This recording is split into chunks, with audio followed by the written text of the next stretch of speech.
નમસ્કાર, મંતવ્ય ન્યૂઝમાં આપનું સ્વાગત છે અને હું છું આપની સાથે હિરલ। નજર કરીએ મહત્વના સમાચાર પર તો પાટણ જિલ્લાના હારીજ પંથકમાં મેઘરાજાની એન્ટ્રી થઈ ચૂકી છે। પાટણ જિલ્લાના હારીજ પંથકમાં મેઘરાજાનું આગમન થઈ ચૂક્યું છે। બપોર બાદ વાતાવરણમાં પલટો આવ્યો હતો તો ભારે પવનના સુસવાટા સાથે વરસાદની શરૂઆત થઈ હતી। વરસાદ વરસતા લોકોને ગરમીમાંથી આંશિક રાહત મળી હતી તો લોકોએ વરસાદમાં નહાવાની મજા પણ માણી હતી। ભારે પવનને લઈ અનેક વૃક્ષો ધરાશાયી થયા હોવાની ઘટના પણ સામે આવી છે। વરસાદી ઝાપટું વરસતા વાતાવરણમાં ઠંડક પ્રસરી તો ભારે પવનના સુસવાટા સાથે વરસાદ શરૂ થયો। વરસાદ વરસતા લોકોને ગરમીમાંથી આંશિક રાહત મળી છે। લોકોએ વરસાદમાં નહાવાની મજા પણ માણી। પાટણથી આ સમાચાર। જિલ્લાના હારીજ પંથકમાં મેઘરાજાની એન્ટ્રી થઈ છે। બપોર બાદ વાતાવરણમાં પલટો આવ્યો હતો। ભારે પવનના સુસવાટા સાથે વરસાદની શરૂઆત થઈ છે। વરસાદ વરસતા લોકોને ગરમીમાંથી આંશિક રાહત મળી છે તો લોકોએ વરસાદમાં નહાવાની મજા પણ માણી। ત્યારે ભારે પવનને લઈ અનેક વૃક્ષો ધરાશાયી પણ થયા છે। વરસાદી ઝાપટું વરસતા વાતાવરણમાં પણ ઠંડક પહોંચી છે તો ભારે પવનના સુસવાટા સાથે વરસાદ વરસ્યો। વરસાદ વરસતા લોકોને ગરમીમાંથી રાહત મળી છે। લોકોએ વરસાદમાં નહાવાની મજા પણ માણી છે। તો પાટણ જિલ્લાના હારીજ પંથકમાં મેઘરાજાની એન્ટ્રી થઈ છે। બપોર બાદ વાતાવરણમાં પલટો આવ્યો હતો। વરસાદ વરસ્યો હતો। ભારે પવનના સુસવાટા સાથે પંથકમાં વરસાદ વરસ્યો। વરસાદ વરસતા લોકોને ગરમીમાંથી આંશિક રાહત પણ મળી છે। લોકોએ વરસાદમાં નહાવાની મજા પણ માણી હતી। ત્યારે ભારે પવનને લઈ અનેક વૃક્ષો ધરાશાયી પણ થયા છે તો વરસાદી ઝાપટું વરસતા વાતાવરણમાં પણ ઠંડક પહોંચી છે। ભારે પવનના સુસવાટા સાથે વરસાદ શરૂ થયો છે। વરસાદ વરસતા લોકોને ગરમીમાંથી રાહત પણ મળી છે તો લોકોએ વરસાદમાં નહાવાની મજા માણી। પાટણથી આ સમાચાર। પાટણ જિલ્લાના હારીજ પંથકમાં મેઘરાજાની એન્ટ્રી થઈ છે। બપોર બાદ વાતાવરણમાં પલટો આવ્યો હતો। ભારે પવનના સુસવાટા સાથે વરસાદ વરસ્યો હતો તો વરસાદ વરસતા લોકોને ગરમીમાંથી રાહત પણ મળી છે। લોકોએ વરસાદમાં નહાવાની મજા પણ માણી હતી। તો હવામાન વિભાગની આગાહી અનુસાર ભારે પવનને લઈ અનેક વૃક્ષો ધરાશાયી પણ થયા છે। વરસાદી ઝાપટું વરસતા વાતાવરણમાં ઠંડક પહોંચી છે। ભારે પવનના સુસવાટા સાથે વરસાદ શરૂ થયો છે।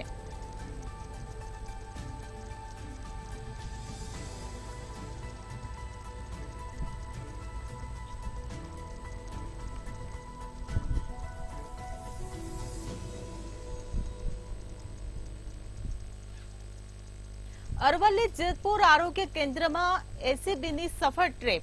અરવલ્લીથી આ મહત્વના સમાચાર। અરવલ્લીના જેતપુરમાં પ્રાથમિક આરોગ્ય કેન્દ્રમાં એસીબીની ટ્રેપ। એસીબીની ટીમે ક્લાર્કને 7,000ની લાંચ લેતા ઝડપ્યો। ક્લાર્ક યશવંત પટેલે બિલ મંજૂર કરવા માટે લાંચ માંગી હતી। ત્યારે આરોગ્ય વિભાગમાં વધેલા ભ્રષ્ટાચારની બૂમો વચ્ચે આ મોટી કાર્યવાહી કરવામાં આવી છે। એસીબીની ટીમે ક્લાર્કને 7,000ની લાંચ લેતા રંગે હાથે ઝડપ્યો છે।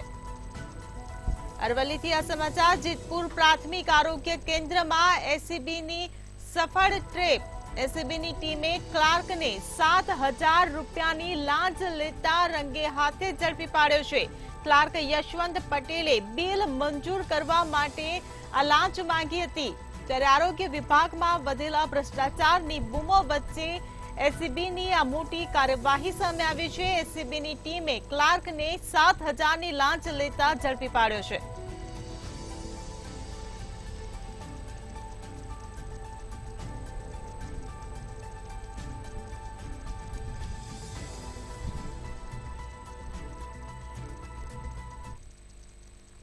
ગૃહમંત્રી હર્ષ સંઘવીએ જગન્નાથ મંદિરમાં દર્શન કર્યા। ગૃહમંત્રીએ હર્ષ સંઘવીએ જગન્નાથ મંદિરમાં દર્શન કર્યા। અમદાવાદ શહેર પોલીસ સાથે ગૃહમંત્રીએ એક બેઠક પણ યોજી હતી। રથયાત્રાને લઈને આ બેઠક યોજાઈ હતી। તમામ આયોજન કરી લેવામાં આવ્યા છે તેવું હર્ષ સંઘવીએ નિવેદન આપ્યું છે। લોકો જગન્નાથજીના વધુ ને વધુ દર્શન કરી શકે તે પ્રકારનું હર્ષ સંઘવીએ નિવેદન આપ્યું છે. ટેકનોલોજીનો મહત્તમ ઉપયોગ કરવામાં આવશેનું પણ હર્ષ સંઘવીએ જણાવ્યું છે. તો હર્ષ સંઘવીએ રથયાત્રા સમયસર નીકળી અને પૂર્ણ થાય તેવી વ્યવસ્થાના ભાગરૂપે આજે એક બેઠક યોજી હતી. અમદાવાદ શહેર પોલીસ સાથે આ બેઠક યોજાઈ હતી, જેમાં રથયાત્રાને લઈને ચર્ચા કરવામાં આવી. તમામ આયોજન કરી લેવામાં આવ્યા હોવાનું હર્ષ સંઘવીએ જણાવ્યું છે. તો લોકો જગન્નાથજીના વધુ ને વધુ દર્શન કરી શકે તેવું પણ હર્ષ સંઘવીએ જણાવ્યું છે. ટેકનોલોજીનો મહત્તમ ઉપયોગ કરવામાં આવશે તે પ્રકારનું આયોજન કરવામાં આવી રહ્યું હોવાનું હર્ષ સંઘવીએ જણાવ્યું.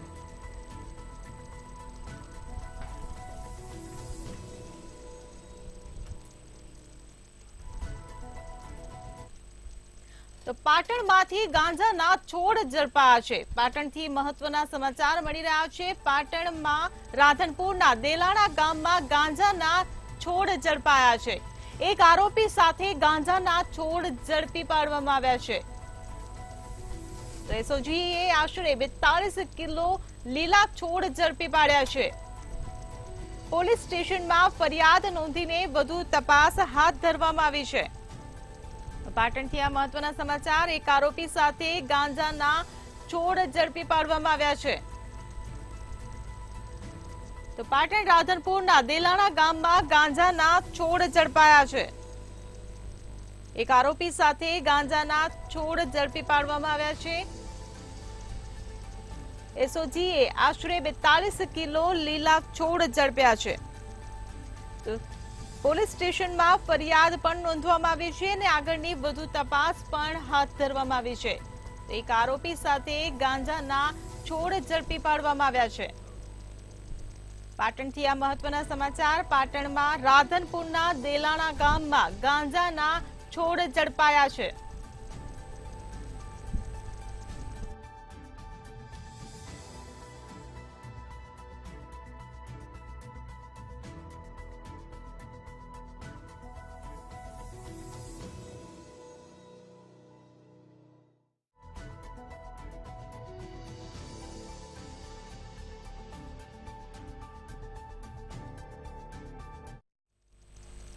જેતપુરની સેશન્સ કોર્ટે આરોપીને સજા આપી છે. જેતપુરથી આ સમાચાર. જેતપુર સેશન્સ કોર્ટે આરોપીને સજા ફટકારી છે.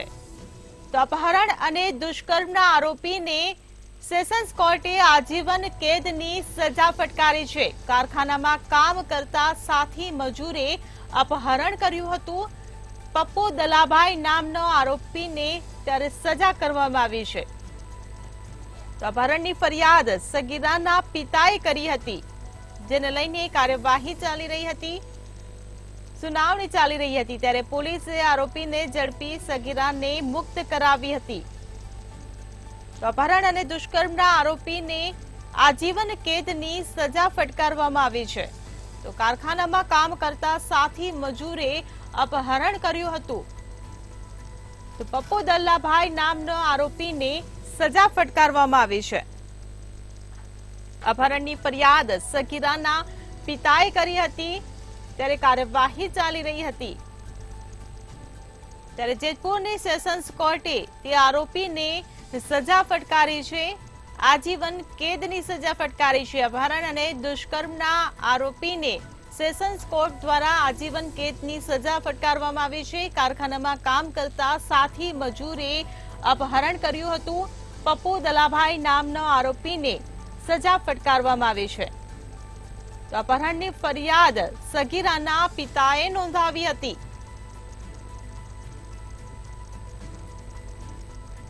જેતપુરની સેશન્સ કોર્ટે આરોપીને સજા ફટકારી છે. જેતપુરથી આ મહત્વના સમાચાર. અપહરણ અને દુષ્કર્મના આરોપીને સેશન્સ કોર્ટે આજીવન કેદની સજા ફટકારી છે. કારખાનામાં કામ કરતા સાથી મજૂરે અપહરણ કર્યું હતું.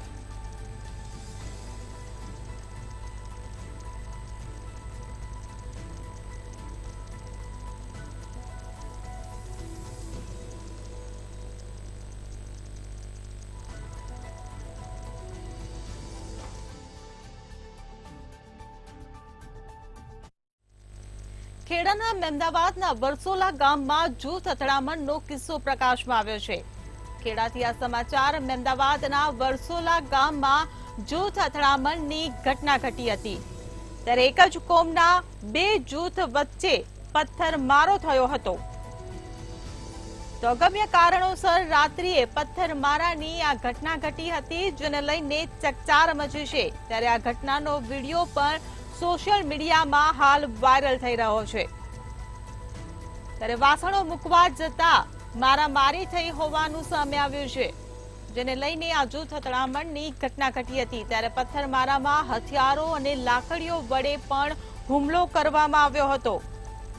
ત્યારે આ હુમલામાં બે વ્યક્તિઓ ઈજાગ્રસ્ત થયા છે।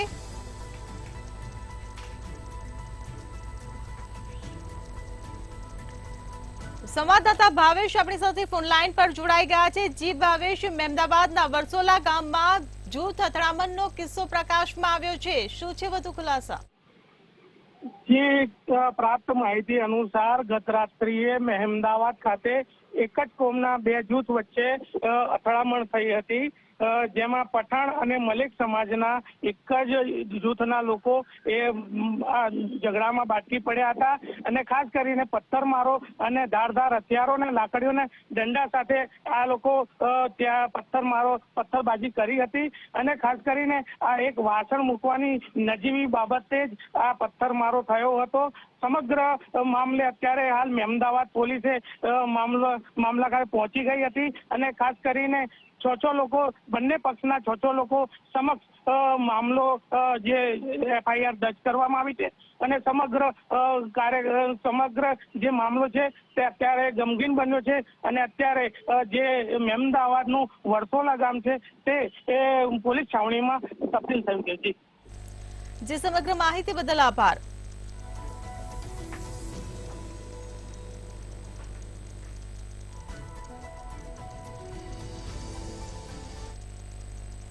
વડોદરા કરજણ તાલુકા પંચાયતની ઓફિસમાં હંગામો મચ્યો હતો। વડોદરાથી આ સમાચાર। વડોદરાના કરજણ તાલુકા પંચાયત ઓફિસમાં હંગામો મચ્યો હતો।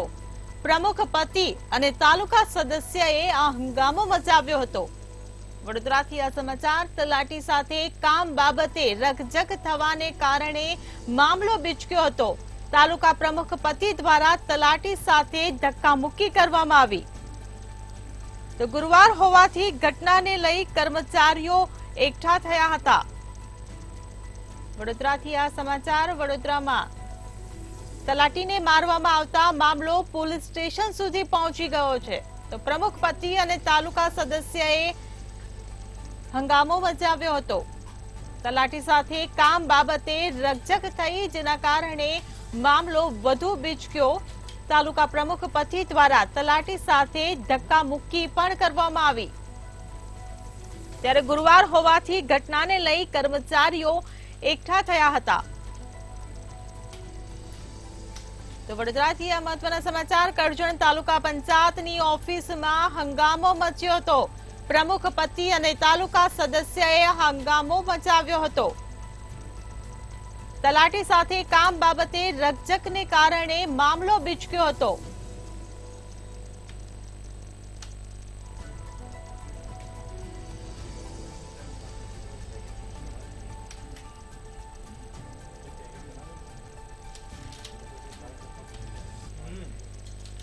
બનાસકાંઠામાં ધોરણ 6 થી 8માં ભગવદ ગીતાના પાઠનો વિરોધ કરવામાં આવી રહ્યો છે। બનાસકાંઠાથી આ સમાચાર। ધોરણ 6 થી 8માં ભગવદ ગીતાના પાઠનો વિરોધ કરવામાં આવી રહ્યો છે। SSD દ્વારા પુસ્તકો પરત ખેંચી લેવા માટે માંગ કરવામાં આવી રહી છે।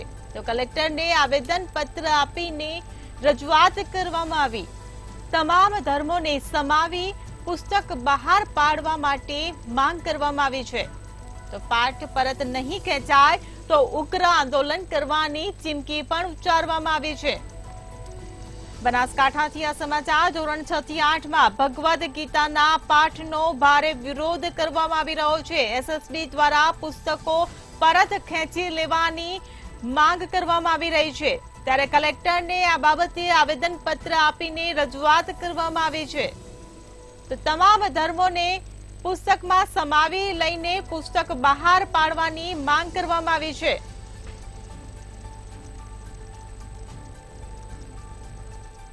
સંવાદદાતા રમેશ પટેલ આપણી સાથે ફોન લાઈન પર જોડાઈ ગયા છે. જી રમેશ, બનાસકાંઠામાં ધોરણ 6 થી 8માં ભગવદ ગીતાના પાઠનો ભારે વિરોધ થઈ રહ્યો છે. શું છે માહોલ? થી વાત કરવામાં આવે તો બનાસકાંઠામાં આજે સ્વયં સૈનિક દળ દ્વારા એક આવેદનપત્ર કલેક્ટરને આપવામાં આવ્યું હતું, જેમાં ધોરણ 6, 7 અને 8માં રાજ્ય સરકાર દ્વારા જે ભગવદ ગીતાના પાઠ શરૂ કરવામાં આવે છે તેનો વિરોધ કરવામાં આવ્યો હતો. અને વિરોધ દરમિયાન તેમણે કલેક્ટરને આવેદનપત્ર આપી અને તમામ ધર્મોને સમાવી પુસ્તક બહાર પાડવા માટેની માંગ કરી હતી. જોકે સ્વયં સૈનિક દળ સાથે અન્ય ધર્મના લોકો પણ જોડાયા હતા અને સરકાર અન્ય ધર્મ વચ્ચે ઘર્ષણ ઉભું કરે તેવા સ્વયં સૈનિક દળ દ્વારા આક્ષેપો પણ કરવામાં આવ્યા હતા. જોકે પાઠ્યપુસ્તકમાં ભગવદ ગીતાનો પાઠ પરત નહીં ખેંચાય તો આગામી સમયમાં ઉગ્ર આંદોલન કરવા માટેની ચીમકી પણ ઉચ્ચારવામાં આવી હતી. સમગ્ર માહિતી બદલ આભાર.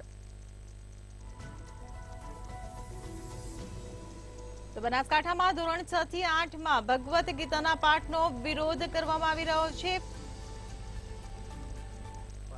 આજે 20/6/2024ના દિવસે તમામ ધર્મોનું મૂલ્ય જળવાઈ રહે એ માટે અમે આવેદનપત્ર આપવામાં આવે છે. અને ખરેખર 6, 7 અને 8ના પુસ્તકના અંદર જો ગીતા ભગવદના જે પાઠો પઢાવવામાં આવી રહ્યા છે તો એ એક જ ધર્મના છે. તો અમારી રજૂઆત એ છે કે અગર દરેકે દરેક ધર્મના લોકો જે રીતે કે ઈસાઈ છે, મુસ્લિમ છે, શીખ છે, બુદ્ધિસ્ટ છે, જૈન અને પારસી ધર્મના લોકો છે, એ લોકોની પુસ્તકો પણ છે.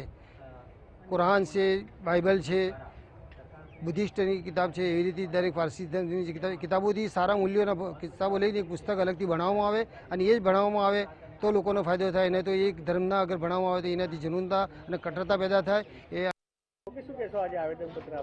આજ તારીખ 24/6/2024ના રોજ અમે આવેદનપત્ર આપવા આવ્યા છીએ કે આ નવા વર્ષે ધોરણ 6, 7, 8માં જે પુસ્તકો બદલાયા છે એમાં ગીતાના જે ઉપદેશોના નામથી જે પુસ્તકોના પાઠ ઉમેરવામાં આવ્યા છે એ એક જ ધર્મને લગતા છે. અમારું કહેવું એ થાય છે કે ભારત બિન સાંપ્રદાયિક દેશ છે એટલે બધા ધર્મના ઉદ્દેશોને ધ્યાનમાં લઈને એક પુસ્તક બનાવવું જોઈએ, જેમાં સારા સારા ઉદ્દેશો સમાવી લેવા જોઈએ. એનાથી બાળકોના ઘડતરમાં સારી રીતે એમને કામ આવે. આ એક જ ધર્મના કારણથી શું સરકાર પોતે પોતાની જવાબદારીથી અલગ હટી રહી છે, જવાબદારી નિભાઈ રહી નથી. બસ મારું એટલું જ કહેવું. ચુનકિયા નિઝામ.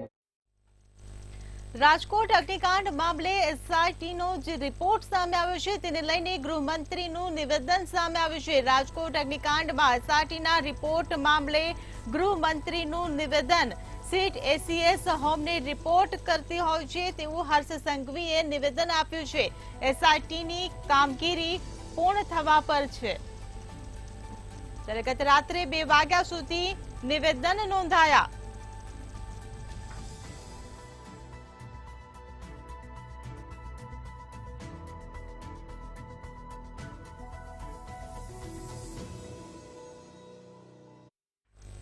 નવસારી ચીખલી તાલુકાથી મહત્વના સમાચાર સામે આવી રહ્યા છે. નવસારીમાં ચીખલી તાલુકાના માંડવ ખડક ગામની ઘટના. ડામર ભરેલ ગાડી પલટી મારતા 2ને ગંભીર ઈજાઓ પહોંચી. ગાડીમાં સવાર 2 લોકો પર ડામર પડતા ગંભીર ઈજા પહોંચી હતી. ત્યારે ઈજાગ્રસ્તોને ચીખલીની ખાનગી હોસ્પિટલમાં ખસેડવામાં આવ્યા છે. ડામરની ગાડી વાયએનડી રોડ કોન્ટ્રાક્ટરની હોવાનું જણાવ્યું છે. નવસારીથી આ સમાચાર. કોઈ પણ સેફટી વગર વહન કરવામાં આવી રહ્યો હતો ડામર. રાહદારીઓ પર ડામર પડતે તો જવાબદાર કોણ તેવા સવાલ ઉઠી રહ્યા છે. તો ગાડીમાં સવાર 2 લોકો પર ડામર પડતા ગંભીર ઈજા પણ પહોંચી છે.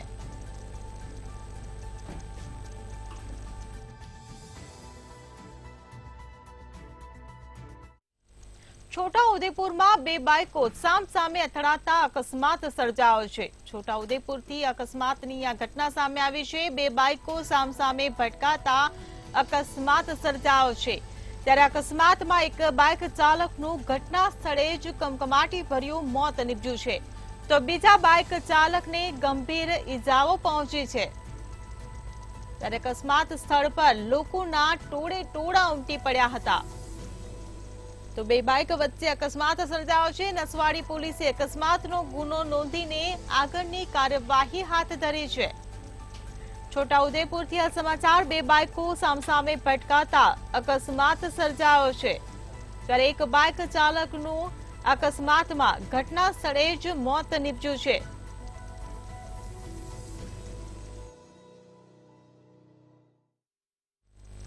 રાજકોટ અગ્નિકાંડ મુદ્દે તપાસ કરી રહેલ સ્પેશિયલ ઇન્વેસ્ટિગેશન ટીમની તપાસ પૂર્ણતાના આરે છે.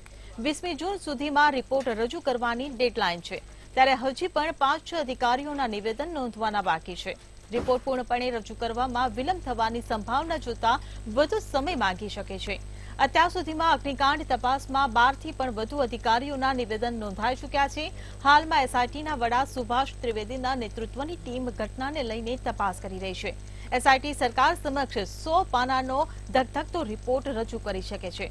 ત્યારે રાજકોટ અગ્નિકાંડમાં મૃતકોને ન્યાય મળે તે માટે સમગ્ર લોકો એસઆઈટીના રિપોર્ટ તરફ આશા રાખીને બેઠા છે.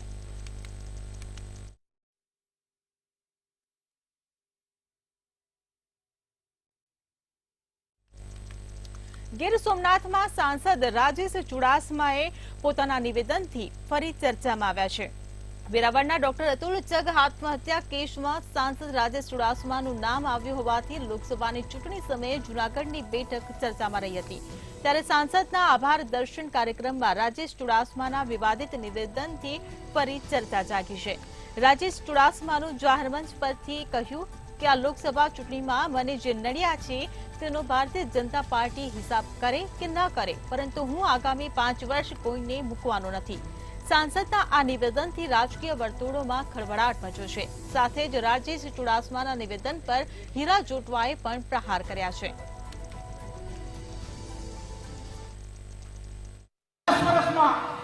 તમને જે પણ ખાટા ઓટકાર આવ્યા હોય એ એક પણ ખાટો ઓટકાર આવનારા સમયમાં નહીં આવવો દો. ભગવાન માધવરાયની સાક્ષીએ કહું અને એ પણ કહું છું કે ભારતીય જનતા પાર્ટી હિસાબ કરે કે ના કરે, પણ હું આ 5 વર્ષમાં મને જે નડ્યા છે એમને મૂકવાનો નથી. એ પણ આ જાહેર મંચ પરથી કહું છું.